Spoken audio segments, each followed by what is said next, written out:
Bonjour à tous. J'aimerais vous inviter à faire un voyage dans le temps pour commencer cette présentation et vous amener au cœur des années 90.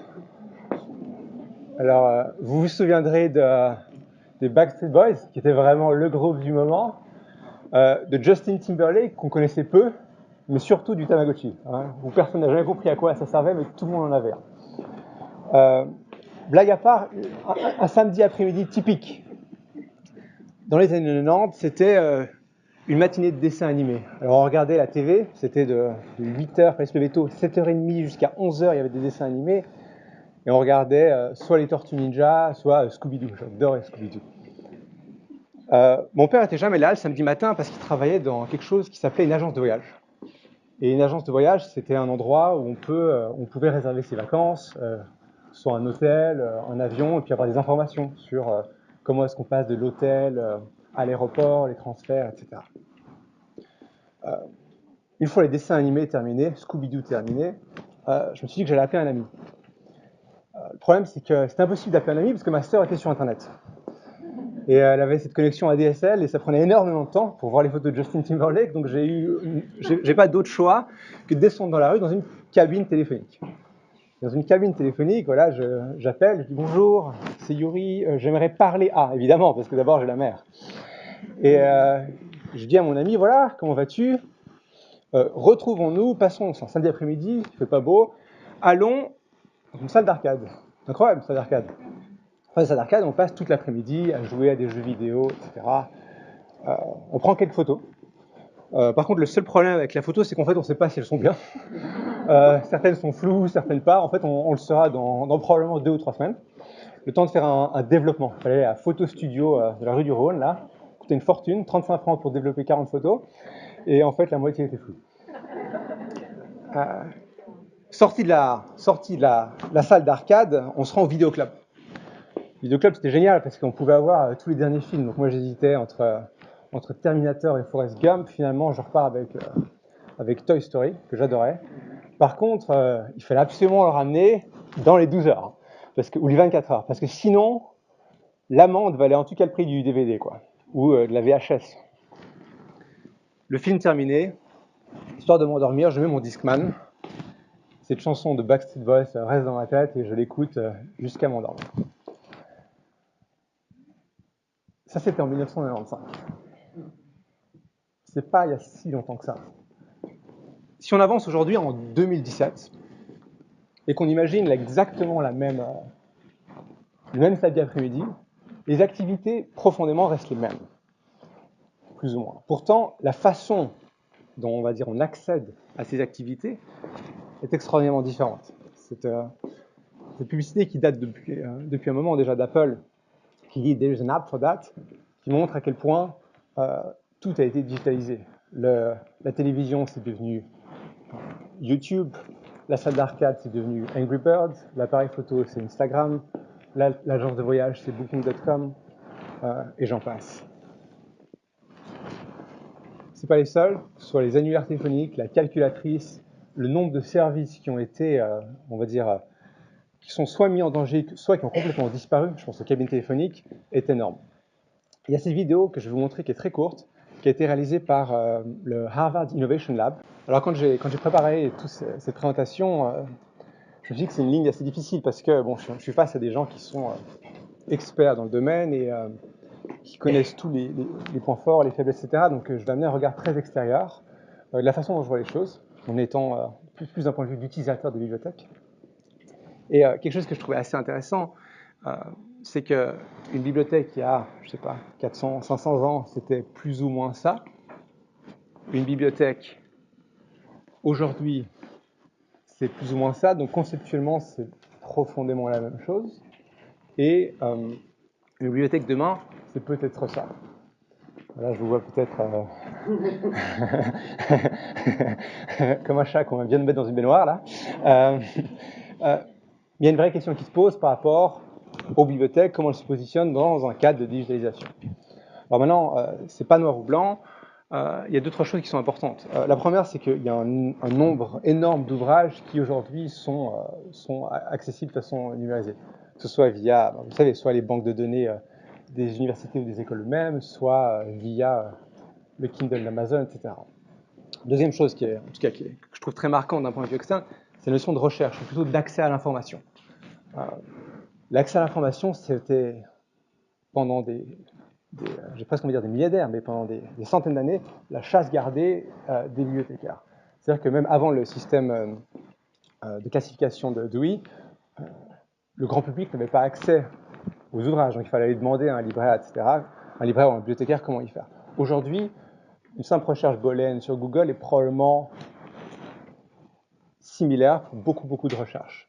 C'est-à-dire que ça met dans une situation où un rôle que beaucoup de libraires et de bibliothécaires dans le cas avaient disparaît, en tout cas est amené à être très modelé différemment. Ce concept n'est pas nouveau, hein. D'ailleurs, cette photo date de 1962. C'est un dessin qui a été fait pour un magazine pour illustrer que serait le futur. Et en 1962, on nous disait déjà que les rechercheurs pourraient accéder à des livres dans une bibliothèque sur un autre continent à travers ce qui était probablement un ordinateur dans les années 60, en tout cas la vision d'un ordinateur dans les années 60.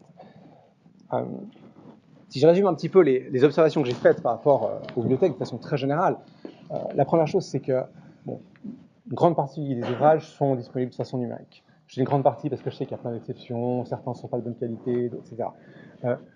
La fonction de la recherche n'est plus ce qu'elle était pour les libraires ou bibliothécaires, et surtout, quand on pense à la génération Y ou X ou Z, ou enfin toutes celles qui suivent, quoi, je ne sais pas ce qu'il y aura après la génération Z d'ailleurs, ils sont nés avec un iPhone dans la main. C'est-à-dire que, enfin, vous voyez toutes ces vidéos de bébés qui sont sur un journal en train d'essayer d'ouvrir comme sur un iPad, ils ont ça dans le sang. C'est-à-dire que trouver l'information, la notion même d'un mode d'emploi, c'est vraiment un truc complètement obsolète. Donc ces gens-là savent trouver l'information, ce n'est pas du tout un problème. Maintenant, d'un point de vue plus, on va dire, stratégie de marque, parce que c'est de là que je viens, ce qui est intéressant, c'est que dans le passé, la compétition, si j'ose parler de façon aussi commerciale, d'une bibliothèque, c'était probablement une autre bibliothèque. C'était plus grand, il y avait plus de lumière du jour, plus d'ouvrages, etc. Aujourd'hui, avec la digitalisation, plus le rôle que les bibliothèques prennent, le paysage concurrentiel s'est énormément agrandi. C'est-à-dire que, de façon plus ou moins indirecte, une bibliothèque est en compétition, je me permets d'utiliser ce mot, aussi bien qu'un café, peut-être une galerie d'art, avec Skype, avec le Kindle d'Amazon, avec l'iPad d'Apple, etc. Tous ces éléments-là ont des fonctions qui sont peut-être utilisées par une bibliothèque. Et en regardant ça, moi, d'un point de vue très commercial, si vous voulez, je me disais, mais c'est un truc de fou. On a quelque chose qui a été extrêmement clair, extrêmement spécifique, extrêmement défini pendant des millénaires, enfin depuis la grande bibliothèque en Égypte jusqu'à maintenant, c'était très clair le rôle d'une bibliothèque. Et là, on arrive dans un paysage où un espace de coworking. L'idée, c'est vraiment qu'on peut aller soit acheter un bouquin ou lire un bouquin, soit vraiment aller travailler là toute la journée et payer son accès mensuel, hebdomadaire, et pour travailler là-dedans. Les livres aussi sont classés sur des thématiques, on va dire, moins en silo, c'est-à-dire que vous avez un accès curiosité ou découverte, etc. Il y a un aspect plus pour favoriser la découverte d'ouvrages que les gens ne trouveraient pas forcément. C'est pas très clair. Troisième exemple que vous connaissez peut-être, les Nordiques. Alors là, c'est vraiment, c'est l'église, quoi. C'est l'église, c'est la cathédrale, c'est vraiment, ça c'est plus, je sais pas quand c'est le troisième lieu, quoi. C'est vraiment, vu qu'on va plus à l'église entre le bureau et le travail, entre le bureau et la maison, on va au Black Diamond, quoi. On va au Black Diamond au Danemark, où là, il y a 600 places, un auditoire, du jazz, une librairie, une bibliothèque, enfin, il y a tout, quoi. Il y a vraiment, on sent que cette volonté de créer des projets culturels un peu flagship, comme on dit en anglais, il y a une vraie tendance de ça qu'on sent dans pas mal de pays européens, où il y a vraiment une volonté de rassembler tout ça et de faire plus qu'un quatrième lieu à ce moment-là. Cette même idée se retrouve à Thionville. Je pense que vous connaissez, je pense qu'on en avait parlé avec Michel d'ailleurs, que j'ai pas vu personnellement, mais j'ai vu toutes ces vidéos, etc., où là il y a vraiment un parti pris d'un point de vue architectural, où on va créer plein d'endroits différents pour pouvoir lire dans une configuration qui nous plaît. On peut aller dans une salle qui est toute noire, une salle où on est dans des œufs, enfin il y a vraiment un vrai travail d'architecte d'intérieur qui a été fait. Jusqu'ici, je pense que je vous montre des exemples que vous connaissez pas, je ne sais pas, mais dans tous les cas, je ne pense pas qu'il y ait quelque chose de profondément nouveau par rapport à ça. C'est une sorte d'évolution des services offerts par la bibliothèque. Depuis les années 70, en France, on ajoute des services aux bibliothèques. Et là, je pense que la cathédrale Black Diamond, c'est un peu l'apogée de l'ajout de services à une bibliothèque. Il faudrait peut-être mettre une piste de ski en dessus ou quelque chose pour le rendre encore plus ludique. Par rapport à ces évolutions qui sont faites par rapport aux bibliothèques, ce qui fait aujourd'hui, on sent qu'il y a vraiment deux axes très clairs. Le premier, c'est de dire une bibliothèque, ça devient un peu un business hub. C'est-à-dire qu'on vient ici pour travailler, peut-être pour consulter des livres, mais c'est un endroit de travail, on va organiser des présentations, des workshops, etc. Donc vraiment un aspect très business hub, qui va mettre ou positionner une bibliothèque vraiment sur le terrain du coworking. Il y a un autre angle complètement opposé, c'est l'angle complètement loisir. C'est-à-dire, une bibliothèque, c'est un endroit, un lieu communautaire. C'est là qu'on va retrouver avec des gens, pourquoi pas faire des cours de cuisine, on va aller regarder un film.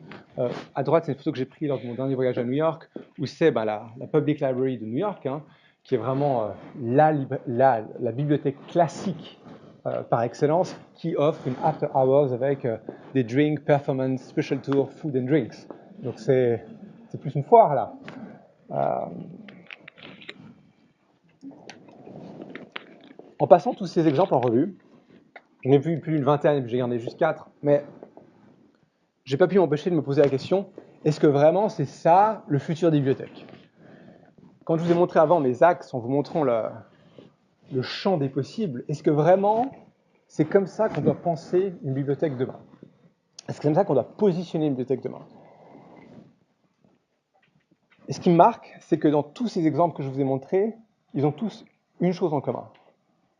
C'est qu'en fait, ils ont tous le même point de départ. Ils ont tous la même façon de voir les choses. C'est celle-ci.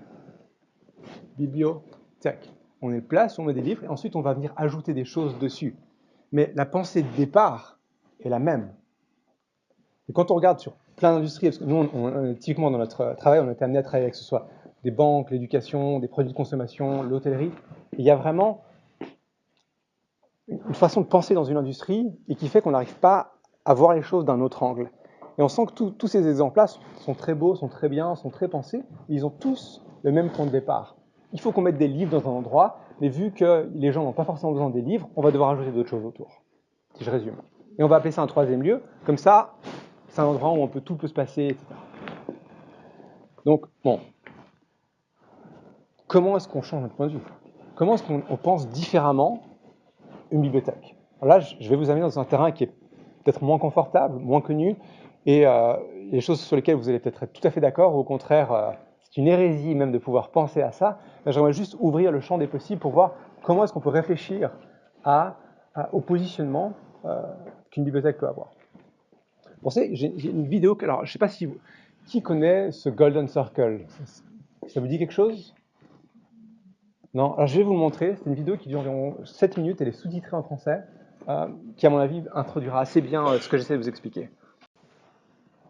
En fait, ce que je trouve très fort et ce qui est utilisé par beaucoup de marques, et quand je dis marque, je ne parle pas seulement de compagnie, on peut penser à des organisations, le non-profit par exemple en fait beaucoup, c'est qu'en fait il y a une sorte d'idée qui est déconnectée du what, du produit lui-même. C'est ça qui est très fort, c'est-à-dire qu'ils vont communiquer, ils vont s'ancrer dans quelque chose qui va bien au-delà du produit lui-même ou, dans le cas d'une bibliothèque, des murs d'une bibliothèque. Je donne 2 exemples que je trouve assez bons. Le premier, c'est Volvo, qui est, depuis sa création, ancré sur la notion de sécurité. Et à gauche, c'est une citation qui date de 1927 par le fondateur de Volvo, qui a toujours dit, voilà, nous, on est là pour la notion de sécurité. On existe pour rendre les choses plus, on va dire, moins risquées. Et à droite, c'est une image d'une campagne qui a été faite pour Volvo, qui est assez intéressante, où ils ont inventé ce spray qui s'appelle Life Paint, qui permet aux cyclistes de se sprayer. Et en se sprayant, il y a une sorte de matériel réfléchissant qui se met sur vos habits, qui vous permet d'être vu. Ce qui est intéressant là-dedans, c'est qu'on a un constructeur d'automobile qui produit un spray pour cyclistes. Et pourtant, ça fonctionne. Ça fonctionne parce que Volvo ne se positionne pas en disant « Oui, voilà, nous produisons des voitures, elles sont bien, voici nos voitures, you wanna buy one ?» Non. Ils disent Nous, on est là pour la sécurité. Donc, il se trouve qu'on fait des voitures, mais on pourrait aussi faire des sprays pour cyclistes.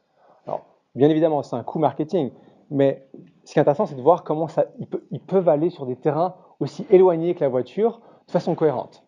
Et ça, ils peuvent le faire seulement parce qu'il y a une idée centrale qui transcende le produit, les époques, les gens, etc. Vous voyez ? Ça n'a pas changé depuis 1920. Un autre exemple pour Airbnb, qui fait beaucoup de bruit en ce moment, et qui ont comme idée centrale, comme raison d'être, the why, belong anywhere, appartenir n'importe où. C'est une idée extraordinairement forte. C'est-à-dire qu'ils ne disent pas, nous sommes le meilleur pourvoyeur d'appartements dans les villes où vous allez trouver un logement moins cher que dans un hôtel. On nous dit, où vous allez, belong anywhere, appartient où que tu vas. C'est une idée qui est très très forte et qui va leur permettre de développer un nombre de services, une expérience qui est fondamentalement différente que s'ils offraient juste une plateforme de booking de chambre. Si je vous dis par exemple qu'Apple va lancer une voiture, ça vous semble normal. Vous dites, ah pourquoi pas, ça peut être intéressant, ça va être bien. Si je vous dis que Ford lance un ordinateur, vous allez me dire, quoi ? Pourquoi Ford lance un ordinateur ? Ils n'ont aucune idée. Mais de où est-ce qu'Apple a une idée de faire des voitures ? Ça prouve ce point. C'est-à-dire qu'à partir du moment où on a une idée qui va s'élever au-delà du produit, on a une liberté d'action et une force de frappe d'un point de vue de communication, et pas forcément pour vendre, mais pour communiquer des choses différentes, qui est décuplée. Alors je reviens en bibliothèque. Il y a cette photo que j'ai secrètement prise dans le bureau de Michel. et je trouvais bien en fait, parce que voilà, c'est dit, une bibliothèque, ça sert à quoi? Donc ça va dans cette même idée. C'est pas de nous dire, une bibliothèque, on en fait quoi? Comment on organise l'espace? C'est dire, c'est quoi le rôle d'une bibliothèque? Et on sent dans les exemples, il y a des choses qui vont bien au-delà du livre et bien au-delà du produit et de l'espace. Donc je pense que c'est la bonne piste. Vous voyez ce que je veux dire? Alors, si on doit aller pousser la réflexion un peu plus loin, c'est-à-dire qu'il faut en fait, pour changer son point de vue et sa façon de réfléchir, profondément changer dans la question qu'on pose va définir la réponse qu'on a. Et au lieu de dire qu'est-ce qu'on fait de l'espace d'une bibliothèque, on doit dire quel doit être le rôle d'une bibliothèque. Et j'ai envie d'ajouter à l'ère du numérique. Et j'ai trouvé un exemple qui vient de l'University of Technology de Sydney, que je trouve assez intéressant, où ils nous disent notre raison d'être, une vision, vous savez, il y a tout un jargon de marketing, on parle de vision, de raison d'être, d'idéal, mais au final c'est la même chose. On dit voilà, c'est de connecter les gens, la connaissance, la culture au cœur de notre campus. Ce qui est assez intéressant sur cette phrase, j'ai trouvé, c'est qu'on nous parle d'un endroit, d'un espace, mais ce n'est pas celui de la bibliothèque. On nous dit au cœur du campus. Et en lisant ça, je me dis, oui, mais en fait, ils n'ont peut-être même pas besoin d'avoir une bibliothèque physique. Ils pourraient avoir des choses qui se passent à des endroits différents, etc. Pour exécuter cette vision de connecter les gens avec la connaissance, on n'a pas forcément besoin d'un lieu. Et je trouve ça très fort comme idée. On peut avoir un lieu. Il se trouve qu'on a un lieu. It happens we make computer. Vous voyez ce que je veux dire? Mais à la base, il y a quelque chose de plus fort. Alors on s'est amusé à développer 4 raisons d'être potentielles qui sont, pour certaines, assez proches de la réalité, pour d'autres, on va dire peut-être un peu plus farfelues, pour se dire, bon, c'est quoi le rôle d'une bibliothèque? À partir du moment où c'est plus biblio et tech, c'est quoi? Quel est son rôle? On s'est dit, une vision potentielle, c'est de dire, voilà, une bibliothèque, elle doit être là pour favoriser la création, sous toutes ses formes. Alors, si on parle d'espace, ça veut dire, est-ce qu'on n'a pas un studio d'enregistrement pour faire des podcasts à l'HEG Genève? Est-ce qu'à l'école hôtelière à Lausanne, on peut construire des maquettes pour une chambre témoin d'hôtel? Est-ce qu'à la HED, il y a un studio photo pour faire des prises rapides, etc. Est-ce qu'il y a des ateliers qui sont donnés au monde extérieur pour, bref, favoriser la création? C'est une idée, vous voyez ce que je veux dire? C'est une idée, c'est pas une chose. Ça, je crois que c'est assez important. Après, l'idée est bonne ou pas bonne, c'est des exemples. La deuxième, qui est peut-être un peu plus alambiquée, c'est l'idée d'offrir une vision différente du monde. Et là, je vous ai mis 2 exemples issus du monde commercial. À gauche, c'est une librairie, Taschen, à Bruxelles. Et à droite, c'est Bookmark, qui est en fait une initiative du couturier Marc Jacobs, que j'ai découvert, qui est à New York, mais je crois aussi à Paris et à Tokyo. Et dans les 2 cas, en fait, il y a la volonté d'offrir une sélection seulement, une vision du monde qui correspond dans ce cas-là à Marc Jacobs ou à Taschen. Et une bibliothèque n'a plus besoin d'avoir un choix exhaustif d'informations. De toute façon, l'information, on peut la trouver, j'ai envie de dire, partout, dans notre poche, sur un téléphone.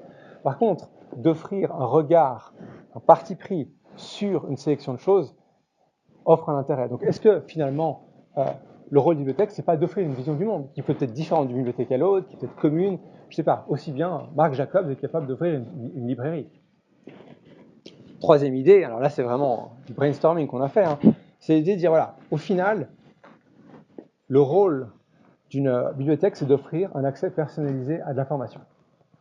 Et on a trouvé ce programme qui a, je ne sais pas si ça a toujours lieu, mais en tout cas à l'université de Yale, aux États-Unis, où chaque étudiant qui commence Yale se voit attribuer, je ne sais pas si on peut parler d'attribuer, un ou une bibliothécaire qui va l'aider avec ses recherches.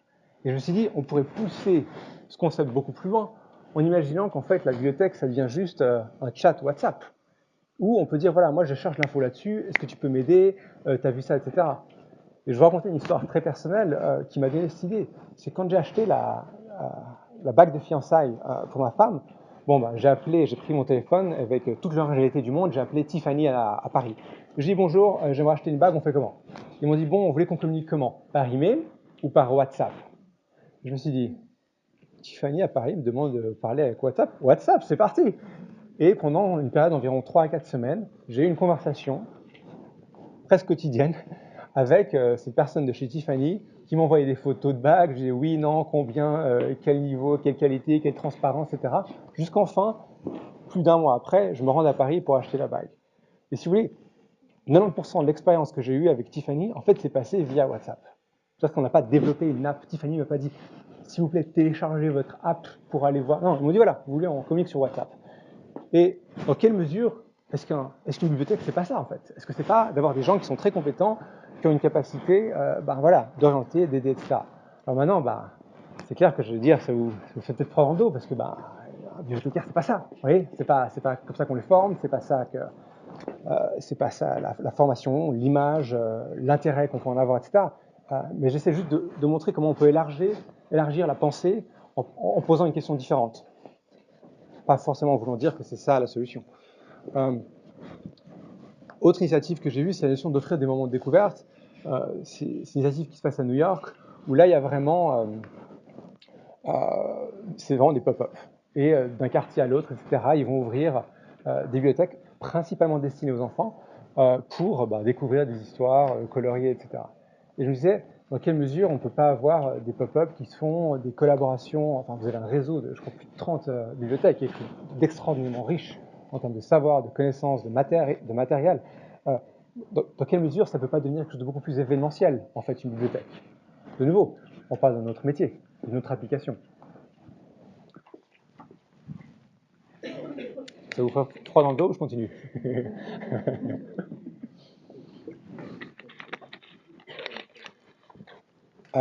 Ok.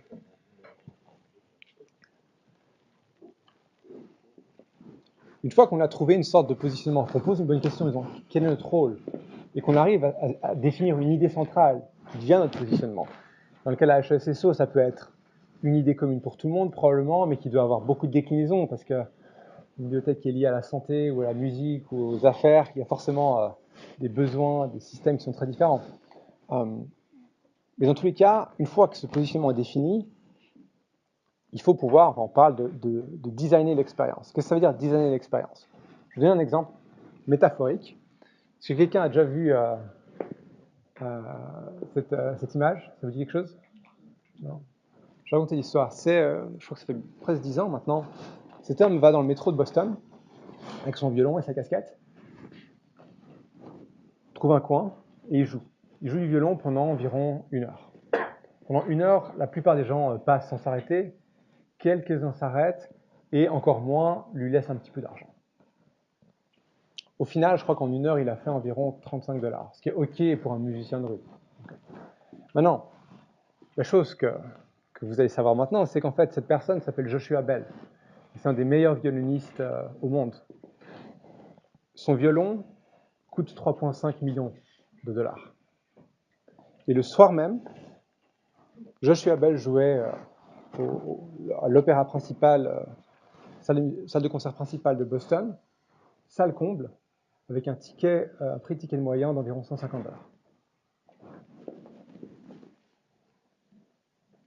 Même personne? Même violon? Même musique? Gratuit ou $1? $150. C'est ça le design d'expérience. Pourquoi est-ce que les gens donnent seulement $1 à Joshua Bell? Parce qu'il est dans le métro. Dans le métro, ça ne vaut pas beaucoup d'argent. Il a une casquette. Pourquoi les gens donnent beaucoup? Ah, il faut prendre des billets à l'avance. Il faut bien s'habiller. Il y a un lobby en marbre. Ça vaut de l'argent. Si vous pensez, je vous donne un autre exemple, pour ces design d'expérience, c'est que pensez par exemple à la simplicité d'un paquet cadeau.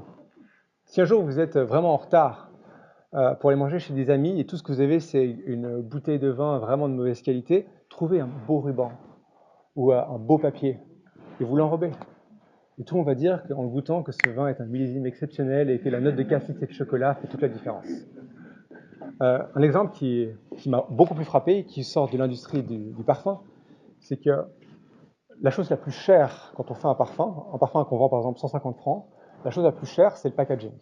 Le packaging lui-même vaut entre 4 et 6 fois le prix du liquide.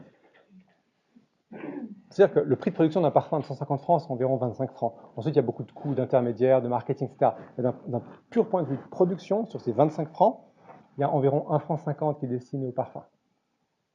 Donc vous payez 150 francs, quelque chose qui en vaut, d'un point de vue purement produit, 1,50 franc. Ça, c'est comme ça qu'on design de l'expérience. C'est-à-dire qu'on va trouver des coûts, le packaging, on va mettre un grand lobby en marbre à l'entrée du BS, on va mettre une cravate au banquier. Le banquier a une cravate, c'est quelqu'un de sérieux, il connaît les crédits, il connaît les systèmes, il sait tout ça, il a une cravate, je le crois. Vous voyez ce que je veux dire? Si mon banquier arrive en t-shirt avec une truc, je dis, c'est qui ce mec? Il s'est pas fait virer? Il est peut-être beaucoup plus compétent. Vous voyez ce que je veux dire? Qu'on le veuille ou non, il y a beaucoup trop d'informations et l'humain, il est obligé de trouver des codes pour pouvoir faire des choix. Et ces codes-là, on peut, d'un point de vue de marque, c'est notre travail, on peut les articuler en amont. On a un modèle qu'on utilise beaucoup dans l'hôtellerie, plus qu'ailleurs d'ailleurs, parce que l'hôtellerie a vraiment un problème, elle pense vraiment dans ses murs en disant voilà, nous on est des hôteliers, on va mettre un lit à gauche, un lit à droite. Quelle innovation? Bon, on va pas mettre de porte sur les toilettes, ça sera plus aéré. Voilà. C'est vraiment le niveau qu'il y a l'innovation dans l'hôtellerie.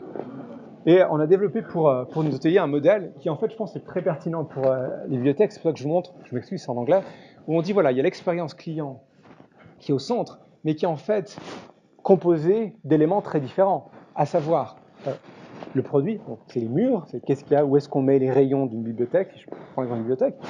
Ensuite, d'un point de vue opérationnel, quel service on donne? Est-ce qu'on peut venir déposer ses livres au milieu de la nuit? Est-ce qu'on a un service WhatsApp? Est-ce qu'on a... Bref, etc.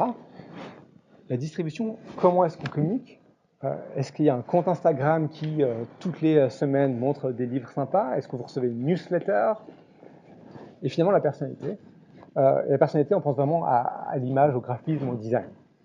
Alors, j'ai un background, moi personnellement, de graphiste, hein, donc j'ai forcément une tendance à penser qu'on peut régler tous les problèmes par le design graphique. Je m'en éloigne peu à peu, mais c'est un moment où je vois que c'est important. Et quand on parle de graphisme, j'aimerais justement me concentrer sur ce dernier cercle, et qu'on regarde les bibliothèques. En fait,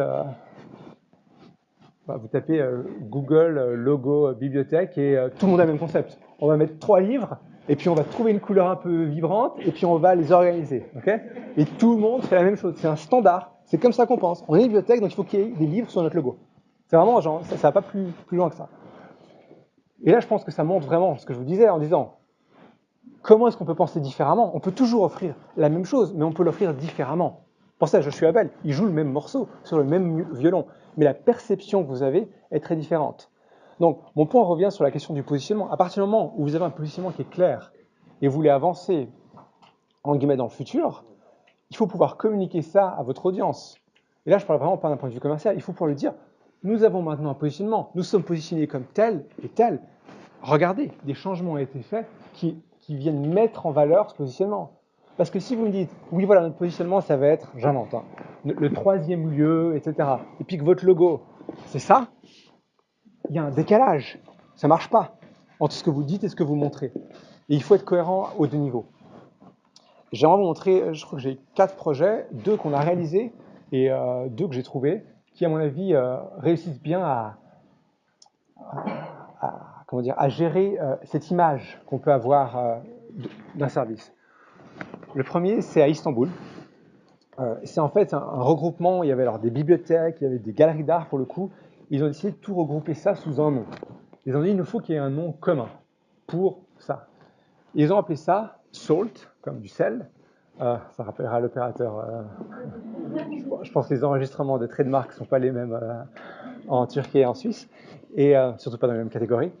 Et ce qui est intéressant, alors ils ont appelé ça Salt en disant voilà, nous ce qu'on veut c'est offrir Experience Life, je ne traduis pas, avec une touche de plus. Comme le sel, ça rend les choses un peu plus excitantes, un peu plus piquantes, etc.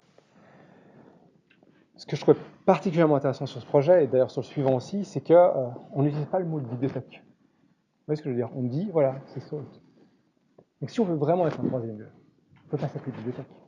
Parce qu'une bibliothèque, c'est une bibliothèque, place pour mettre des livres. D'ailleurs, on sent ça, quand on travaille dans l'hôtellerie, on a toujours la même question, c'est que tout le monde veut toujours mettre hôtel dans le nom. Genre, au cas où les gens ne savent pas.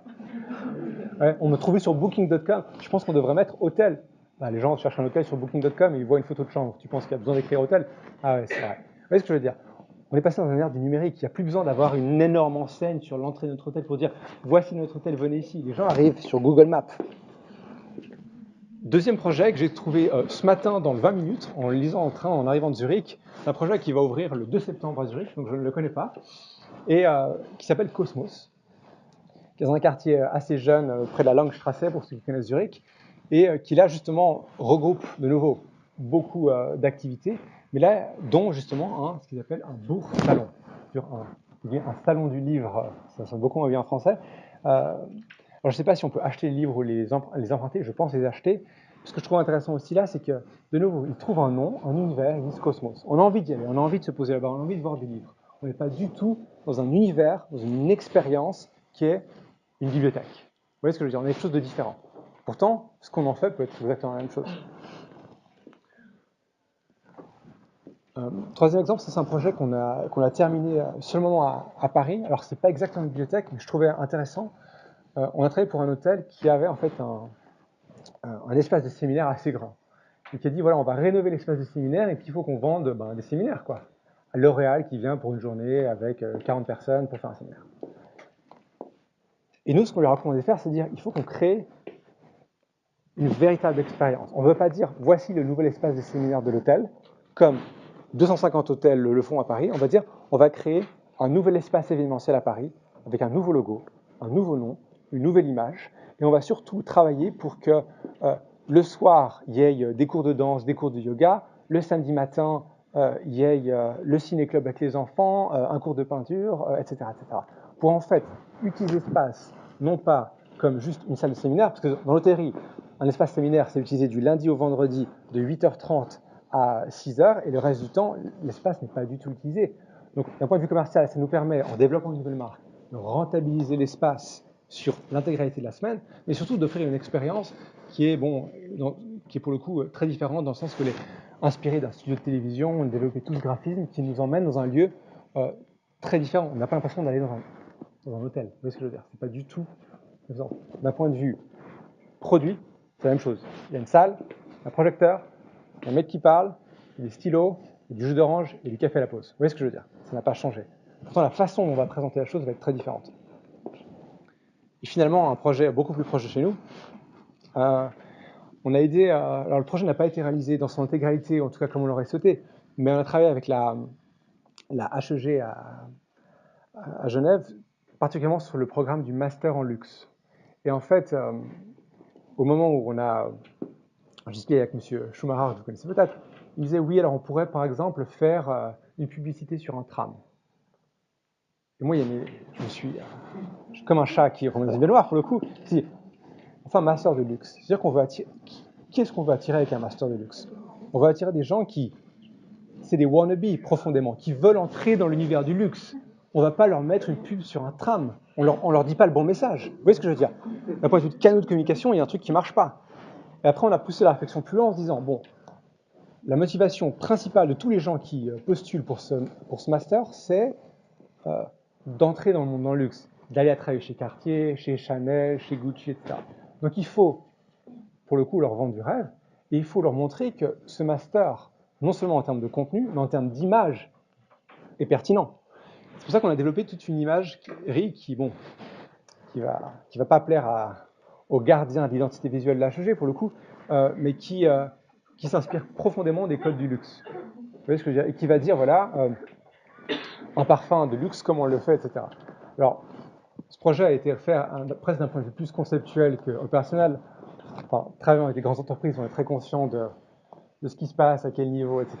Mais je tenais à vous présenter ce projet parce que je pense qu'il montre bien comment on peut donner une perception très différente d'un produit ou d'un service en travaillant sur son identité visuelle.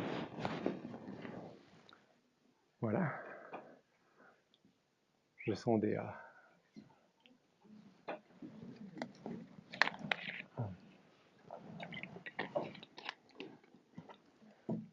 Voilà, donc ce qu'on a vu, pour arriver doucement sur la fin de ce que je voulais vous présenter, c'est qu'il y a des changements énormes en tout cas qu'on perçoit au niveau des bibliothèques. Comment aborder ces choix? Il y a probablement une question de positionnement, de stratégie qui se pose.